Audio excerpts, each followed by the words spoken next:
बिस्मिल्लाहिर्रहमानिर्रहीम। अस्सलाम वालेकुम। अल्लाह पाक की रहमत करम फजल और शुक्र के साथ आज की वीडियो करते हैं जी शुरू। अच्छा जी, काफ़ी दिनों से हम बाहर का फूड जो है ट्राई कर रहे थे, तो अभी मैंने सोचा कि इसको बनाने का जो मेथड है, रियल रेसिपी है, वो भी आपके साथ शेयर की जाए। सो ये फ़ूड देख ले, ये विदाउट चिकन है। तो आज की इस वीडियो में हम बनाने जा रहे हैं स्पैगेटी विद टमाटो सॉस। मैं काफ़ी दिन से रेस्टोरेंट की स्पैगेटीज़ ट्राई कर रही थी, लेकिन अब मैंने सोचा कि कंप्लीट रेसिपी आपके साथ शेयर की जाए, बिल्कुल प्रोफेशनल। आप किस तरह इसको घर में इजीली बना सकते हैं, बहुत ही मज़े की टमाटो सॉस के साथ बनाना बहुत ही आसान है। बिल्कुल रेस्टोरेंट स्टाइल प्रोफेशनल वे में आप घर में इजीली इसको रेडी कर सकते हैं।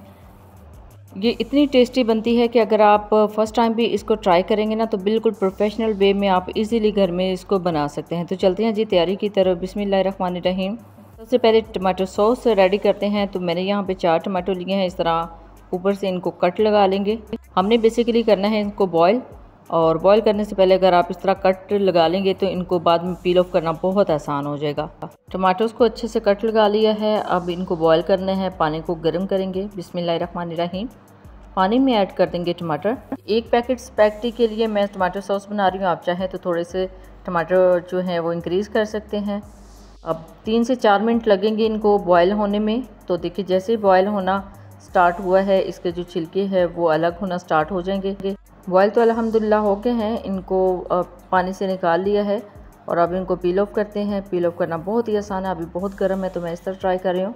पील ऑफ करके टमाटो प्यूरी तैयार करेंगे। केटल में पानी ले लिया, उसमें थोड़ा सा कुकिंग ऑयल ऐड करेंगे। पानी को अच्छे से बॉयल आने देना है। उसमें ऐड करेंगे स्पैगेटी। बिस्मिल्लाहिर्रहमानिर्रहीम। अब स्पैगेटी को यहाँ पे हमने बॉयल करना है, फुल टर्न करना है। 8 से 10 मिनट लग सकते हैं। It's totally up to you. आपके केटल पे और फ्लेम पे भी डिपेंड करता है। मैंने इनको तकरीबन 12 से 13 मिनट तक बॉयल किया था। इनको एक छानने में डाल के ऊपर थोड़ा सा पानी बहा देंगे ताकि ये मज़ीद ना पके। एक कढ़ाई में ऐड करेंगे थोड़ा सा कुकिंग ऑयल। बिस्मिल्लाहिर्रहमानिर्रहीम। 1 से 2 टेबलस्पून कुकिंग ऑयल है। 1 टीस्पून लहसुन का पेस्ट। अच्छे से इसको फ्राई करना है, लहसुन का कच्चापन ख़त्म करना है। लहसुन को बारीक पीस लिया है, तो ये देखिए इस तरह का पेस्ट बन गया था।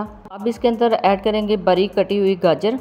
अब गाजर को यहाँ पे हमने रोस्ट करना है। गाजर का थोड़ा सा कच्चापन ख़त्म करेंगे। नो डाउट कि इस रेसिपी में कच्ची सब्ज़ियाँ अच्छी लगती हैं, थोड़ा सा क्रंच चाहिए होता है, लेकिन बहुत ज़्यादा कच्ची भी सब्ज़ियाँ अच्छी नहीं लगती। तो इसी वजह से इसको थोड़ा सा पका देंगे। थोड़ा सा भुना है। 2 से 3 टेबलस्पून पानी ऐड किया है। अब मज़ीद 4 से 5 मिनट तक इसको फ्राई करेंगे ताकि इसका कच्चापन थोड़ा सा ख़त्म हो जाए। जैसे ये सॉफ्ट हो जाए, इसके अंदर शिमला मिर्च ऐड करेंगे। ये 1 शिमला मिर्च मैंने लिया, इसको डाइस कटिंग में छोटा छोटा कट कर लिया है। अब इसको 2 से 3 मिनट तक कुक करेंगे। शिमला मिर्च का कच्चापन भी थोड़ा सा ख़त्म हो जाएगा। अच्छा जी, इन वेजिटेबल को यहाँ पे हमने थोड़ा सा टेंडर करना है, यानी बहुत ज़्यादा भी नहीं पकाना, लेकिन बहुत ज़्यादा इसको कच्चा भी नहीं छोड़ना, क्योंकि शिमला मिर्च भी अगर कच्ची रह जाए तो क्रंची तो लगती है ना, लेकिन कड़वी बहुत ज़्यादा लगती है। इस वजह से इनको थोड़ा सा हमने टेंडर कर लेना है। गाजर अल्हम्दुलिल्लाह बिल्कुल कुक हो चुकी है जितनी हमें चाहिए। अल्हम्दुलिल्लाह शिमला मिर्च भी थोड़ी सी कुक हो चुकी है। अब चलते हैं जी नेक्स्ट स्टेप पे। एक कढ़ाई में ऐड करेंगे 2 से 3 टेबलस्पून कुकिंग ऑयल। 1 टीस्पून लहसुन पेस्ट। अब लहसुन को फिर अच्छे से कड़कड़ाना है ताकि इसका कच्चापन ख़त्म हो जाए। लहसुन कच्चा नहीं रहना चाहिए। जैसे ये फ्राई होगा ना, बहुत अच्छी सी इसकी खुशबू आना स्टार्ट हो जाएगी। अब यहाँ पे हमने टमाटो सॉस रेडी करनी है। टमाटो को अच्छे से पील ऑफ करने के बाद ब्लेंडर में उसकी प्यूरी तैयार कर ली थी।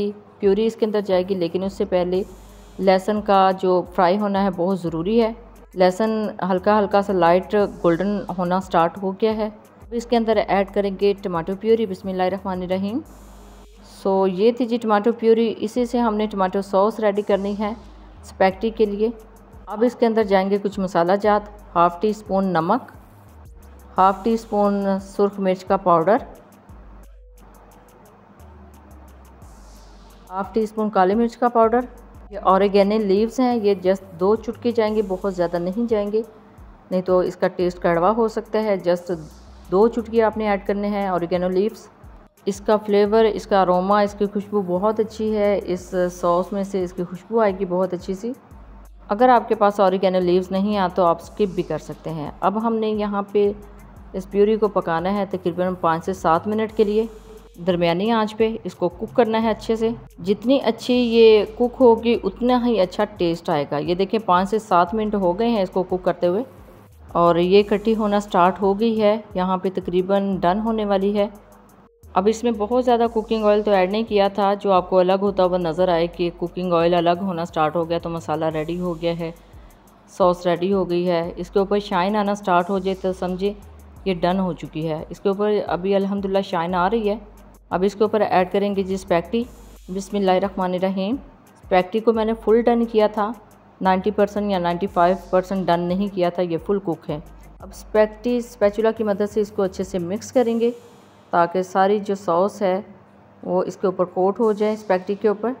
अभी अच्छे से मिक्स करेंगे, इसकी कोटिंग करेंगे इस सॉस के साथ। उसके बाद वेजिटेबल ऐड करेंगे इसके अंदर, जो भी हमने फ्राई करके रखी है, कैरेट और कैप्सिकम।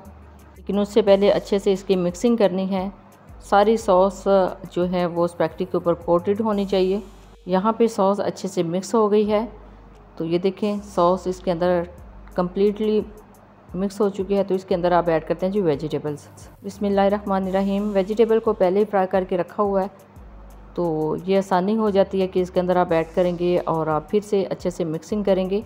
सारी वेजिटेबल इसके अंदर मिक्स कर दी है, तो देखिए कलर कॉम्बिनेशन कितना ज़बरदस्त है। रेड एंड ग्रीन कलर जो है स्पैगेटी के साथ मिलके बहुत ही ज़बरदस्त इसकी लुक आई है। अब इसको मज़ीद स्पाइसी करने के लिए थोड़ा सा टमाटो केचप ऐड कर सकते हैं। आप चाहें तो चिली गार्लिक सॉस भी ऐड कर सकते हैं, लेकिन मैं थोड़ी सी टमाटो केचप इसके ऊपर ऐड कर रही हूँ। और अब अच्छे से इसकी फिर से मिक्सिंग करेंगे ताकि टमाटो केचप का जो टेस्ट है वो अच्छे से इसके अंदर से आ सके।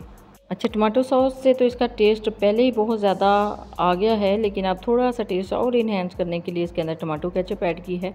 अब फिर से इसकी मिक्सिंग करेंगे। आप चाहें तो सर्विंग के टाइम भी इसके ऊपर थोड़ी सी टमाटो केचप स्प्रेड कर सकते हैं, बहुत अच्छा टेस्ट आएगा उससे। तो अब वेजिटेबल को इस सारी स्पैगेटी के अंदर अच्छे से मिक्स करेंगे। तो अल्हम्दुलिल्लाह यहाँ पे रेसिपी ऑलमोस्ट कंप्लीट है, लेकिन इसके ऊपर थोड़े से स्वीट कॉर्न भी ऐड कर लेंगे तो बहुत अच्छा टेस्ट आएगा और इसकी प्रेजेंटेशन भी बहुत ही ज़बरदस्त हो जाएगी। यहाँ पे ऑलमोस्ट डन है जी हमारी रेसिपी। अब इसको करते हैं डिश आउट। बिस्मिल्लाहिर्रहमानिर्रहीम। यहाँ पे प्लेटर ले लिया है, प्लेटर में ऐड करेंगे स्पैगेटी विद टमाटो सॉस। तो देखिए जी अल्हम्दुलिल्लाह बिल्कुल परफेक्ट, बहुत ही ज़बरदस्त रेस्टोरेंट स्टाइल, होटल स्टाइल में टमाटो केचप। सो देख ले जी, बिल्कुल प्रोफेशनल रेस्टोरेंट स्टाइल में, होटल स्टाइल में स्पैगेटी रेडी है। स्पैगेटी विद टमाटो सॉस और बहुत ही ज़बरदस्त इसका टेस्ट है। कलर देख लें कितना ज़बरदस्त इसका आया है, क्योंकि ये कोटेड है with tomato ketchup and tomato sauce के साथ। अल्हम्दुलिल्लाह जी बहुत ही परफेक्ट, बहुत ही आसान रेसिपी मैंने आपके साथ शेयर की है। ये ऐसी रेसिपी है कि इसको अगर आप फर्स्ट टाइम भी ट्राई करेंगे तो बहुत ही ज़बरदस्त, बहुत ही कम टाइम में, बहुत ही कम बजट में, बहुत ही कम इंग्रेडिएंट के साथ आप भी बिल्कुल परफेक्ट होटल स्टाइल रेसिपी घर में रेडी कर सकते हैं। सो जब भी बनाए अपना फीडबैक ज़रूर दीजिएगा, दुआ में ज़रूर याद रखिएगा। अल्लाह हाफ़िज़। Thanks for watching.